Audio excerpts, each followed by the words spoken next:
आपने देखा राहुल गांधी ने एक एक पर्थ जब से उन्होंने पहला चुनाव लड़ा और छोटेपन की बात जो उनका बचपन में 1980 में उन्होंने कहा कि मैं और मेरी बहन दोनों पोस्टर चिपकाया करते थे, घर पे लेई बनती थी और हम ये सारे काम बचपन से करते आए, इसलिए उन्हें सारी चीज़ें मालूम है कि कैसे कैसे क्या होता है। हिमाचल की सरकार के बारे में उन्होंने कहा। तो मैं आपको बस यही सारी चीज़ें समझाने की कोशिश कर रहा था कि ये जो राहुल गांधी ने किया है, वो जो आज वीडियो जारी किया है वो है, और आपने एक वीडियो और कुछ फोटोग्राफ्स और देखें कि कल उन्होंने 1 घंटे की प्रेस कॉन्फ्रेंस की थी और उसके बाद एक तड़का मारा अपने निवास पर, जो उनका निवास है उस पर उन्होंने एंट्री की और सारे इंडिया जो गठबंधन है उसके सारे लोगों को दावत दी थी, रात का डिनर दिया था। उस डिनर में बहुत सारे तमाम नेता, तमाम लोग उपस्थित रहे और अखिलेश यादव भी थे, समाजवादी पार्टी से रामगोपाल यादव थे, डिम्पल यादव थी और तमाम आपके महाराष्ट्र के सारे नेता थे। जो लोग इंडिया गठबंधन में शामिल रहते हैं वो सारे के सारे उनके उस निवास पर थे। तो वहाँ भी उन्होंने सारी चीज़ें, वीडियो जो उन्होंने कल जारी किए थे उन सबको दिखाया और कॉन्फिडेंस में लिया और सारे लोग सहमत हैं।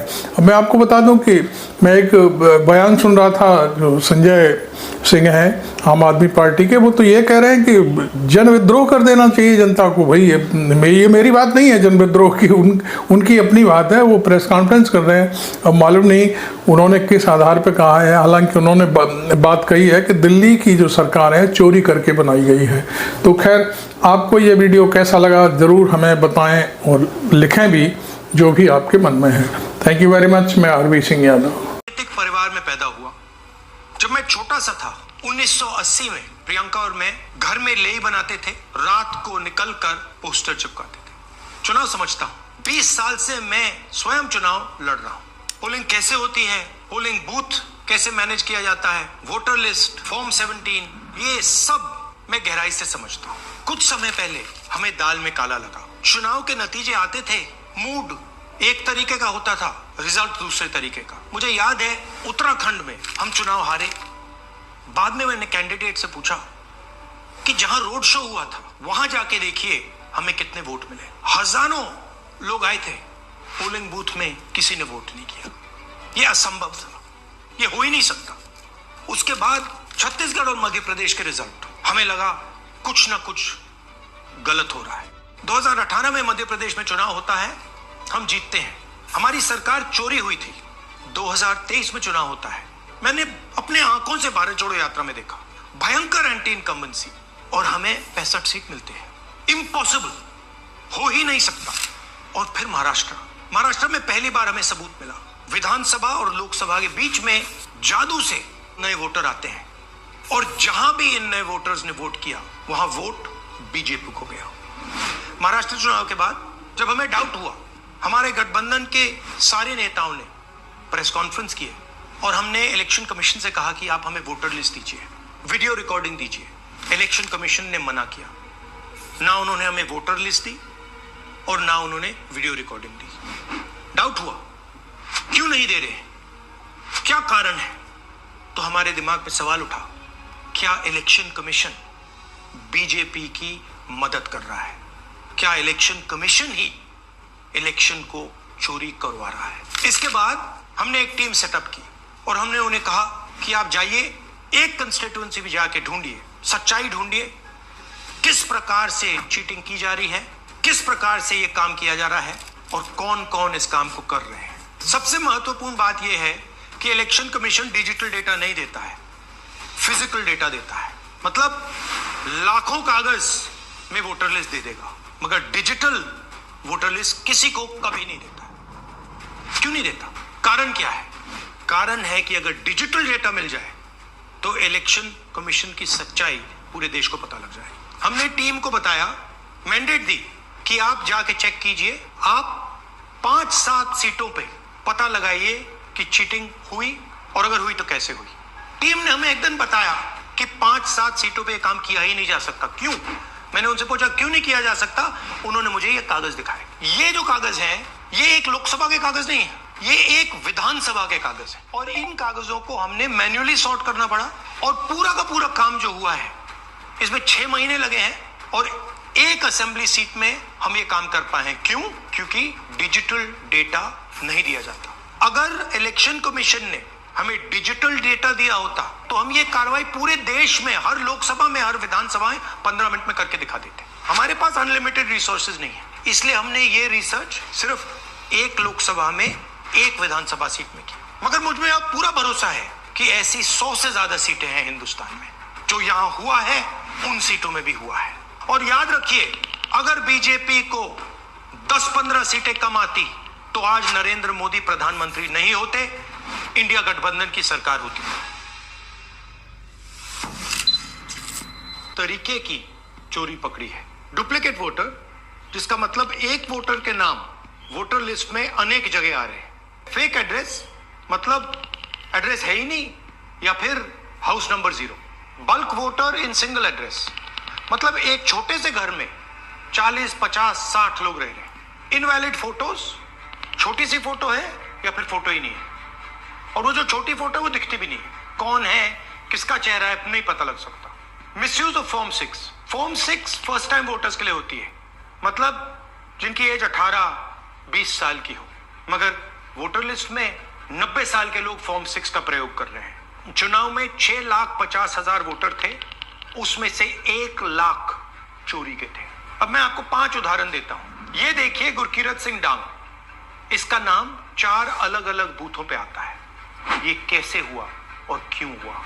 एक और उदाहरण, विशाल सिंह, वाराणसी में वोटर लिस्ट में नाम है और बेंगलोर में 2 बार वोटर लिस्ट में नाम आता है। क्या ये वाराणसी में वोट कर रहे हैं या बेंगलोर में वोट कर रहे हैं या दोनों जगह वोट कर रहे हैं? एक और उदाहरण देखिए, हाउस नंबर 0। तो आपने कभी सुना है हाउस नंबर 0? हमने तो नहीं सुना था, मगर बेंगलोर में हजारों हाउस नंबर 0 हैं वोटर लिस्ट पे। हाउस नंबर 35 की कहानी सुनिए। छोटा सा घर है, ज्यादा से ज्यादा 4 लोग रह सकते हैं, मगर इस 35 में 80 लोग वोटर लिस्ट में रजिस्टर्ड हैं। ये एआरओ ने कैसे अप्रूव किया, क्यों अप्रूव किया, पता लगाना है। अच्छा, अब ये देखिए वोटर लिस्ट, इनकी फोटो देखिए, या फोटो है ही नहीं या फिर छोटी छोटी फोटो है तो दिख नहीं सकती। इन वोटर आईडीज पे वोट दिया गया है। अब मैं आपको बताता हूं शकुन रानी की कहानी। फर्स्ट टाइम वोटर बनी है, 70 साल की आयु है। एक बार फॉर्म 6 का प्रयोग किया और उसके कुछ ही महीने बाद दूसरी बार फॉर्म 6 का प्रयोग होता है। 2 बार इनका नाम वोटर लिस्ट में आता है और फर्स्ट टाइम वोटर की लिस्ट में आता है। ये फर्स्ट टाइम वोटर हो ही नहीं सकती। तो क्या शकुन रानी जी ने वोट किया या किसी और ने शकुन रानी जी के लिए वोट किया? ये ही छुपाने के लिए सीसीटीवी का डेटा हमें नहीं दिया जा रहा है। और ये शकुन रानी जी अकेली नहीं है, ऐसे हजारों लोग हैं जिन्होंने फॉर्म 6 का प्रयोग करके 2-3 बार वोटर लिस्ट में नाम डाला है। हमने पहले इलेक्शन कमीशन से इलेक्ट्रॉनिक वोटर लिस्ट मांगी थी, सीसीटीवी फुटेज मांगी थी। उन्होंने अपना काम नहीं किया, हमें नहीं दिया। फिर हमने अपना इन्वेस्टिगेशन कराया, आरटीआई भरे और हमारे पास डेटा आया। भाई और बहनों, सच्चाई यह है कि हिंदुस्तान में इलेक्शन कमीशन और बीजेपी मिलकर इलेक्शन चोरी कर रहे हैं। ये पूरा का पूरा सबूत ब्लैक एंड व्हाइट में आज हमने आपको दिया है। इलेक्शन कमीशन जानता है कि हमने उनकी चोरी पकड़ ली है, इसीलिए एसआईआर आया है। ये एसआईआर जो है इंस्टीट्यूशनलाइज्ड चोरी है। इलेक्शन कमीशन खुलकर बिना डरे बीजेपी के साथ मिलकर चोरी कर रहा है। और ये जो एसआईआर है, इसका लक्ष्य गरीबों का जो हक है, उनका वोट जो है, उनसे चोरी करने का है। मैं आपको एक और बात बताना चाहता हूं। इस पूरे इन्वेस्टिगेशन में हमने वोटर एडिशन को देखा है, मगर जितना एडिशन होता है शायद उससे ज्यादा डिलीशन होता है, सबट्रैक्शन होता है। तो ये सिर्फ एक मेन तरीका हमने पकड़ा है, दूसरे तरीके पे हमने इन्वेस्टिगेशन की ही नहीं है। मैं इलेक्शन कमीशन और इलेक्शन के ऑफिसर्स को साफ कह रहा हूं, आप जो कर रहे हो गलत कर रहे हो, ये ट्रीजन है, देश के खिलाफ है। ये मत भूलिए, टाइम आएगा हम आपको पकड़ेंगे, बचने वाले नहीं। It is critical that we expose voter चोरी। आपने राहुल गांधी का वीडियो देखा, 8 मिनट का था, और अब छोटा सा वीडियो में योगेंद्र यादव का भी दिखा देता हूं। उन्होंने बहुत सारी बातें की हैं और एनालिसिस करते हुए कहा है कि 1977 से वो एनालिसिस करते आ रहे हैं। इस तरह की चीजें मैंने विदेशों में जाकर के लोगों से कहा कि देखिए, यदि आपको चुनाव की प्रक्रिया देखनी है तो भारत चल करके देखिए, तो वो वीडियो भी आप देखिए। मैं 1977 से चुनाव देख रहा हूं। पिछले 35 साल से चुनाव पे रिसर्च की है, लिखा है, बोला है। पूरी दुनिया में जाके भारत के चुनाव का डंका बजाया है। अमेरिका, इंग्लैंड को समझाया है कि आपको भारत के चुनाव आयोग से सीखना चाहिए। पिछले 35 साल में हारे हुए लोगों की निराशा देखी है, शिकायतें भी देखी हैं, उलझुल आरोप भी सुने हैं, और हर बार कहा है कि भाई चुनाव पे अगर आरोप लगाना है तो ठोक बजा के, प्रमाण के साथ, यूं ही नहीं। महाराष्ट्र में और उससे पहले मध्य प्रदेश में मेरे मन में भी शंका हुई कि ये परिणाम तो ठीक नहीं लग रहा, कुछ तो गड़बड़ है, लेकिन प्रमाण हाथ में नहीं था। कल नेता विपक्ष राहुल गांधी ने जो प्रमाण पेश किए, देश के इतिहास में पहली बार किसी ने वोट की धांधली का इतना तगड़ा, लाखों कागजात के ऊपर आधारित एक प्रमाण पेश किया है। आरोप क्या है कि एक ही विधानसभा क्षेत्र में 1 लाख फर्जी वोटर थे। मतलब कम से कम 15-20% फर्जी वोटर वहां रहे। सोचिए, बाकी जगह ये स्थिति हो तो लोकतंत्र का क्या मतलब है, चुनाव का क्या मतलब है। महाराष्ट्र में, कर्नाटका में, बाकी हिस्सों में चोरी हुई थी, और अब यहां बिहार में जहां मैं हूं, वहां अब SIR के नाम पर डकैती हो रही है। चुनाव आयोग को क्या करना चाहिए था? चुनाव आयोग कहता हम इसकी जांच करेंगे, किसी से गलती हुई है उसको सस्पेंड करेंगे और देश के सामने पूरे तथ्य लेके आएंगे। कर क्या रहा है? धमका रहा है। चुनाव आयोग नेता विपक्ष को धमका रहा है, एफिडेविट दो, झूठे पाए जाओगे तो जेल में जाओगे। मतलब चोर की दाढ़ी में तिनका। एक बात साफ है, जो कर लीजिए, इस देश को सच पता लगेगा और सब याद रखा जाएगा। नमस्कार, मैं आरबी सिंह यादव और आप देख रहे हैं मेरा YouTube channel RB Singh Yadav editor. आज मैं आपके सामने राहुल गांधी का एक और वीडियो प्रस्तुत कर रहा हूं, और ये वीडियो आज उन्होंने सुबह ही रिलीज किया है, और अपनी जो जीवन की, जहां से उन्होंने चुनाव लड़ने शुरू किए हैं, उस उम्र से लेकर के अब तक की सारी गतिविधियों पर प्रकाश डाला है। मैं समझता हूं कि उनका ये वीडियो आप सभी को देखना भी चाहिए, और जहां तक हो सके इसे पूरे देश की जनता तक पहुंचाने की कोशिश भी करिए कि चुनाव आयोग वोट कैसे चोरी करता है, कैसे धांधली करता है।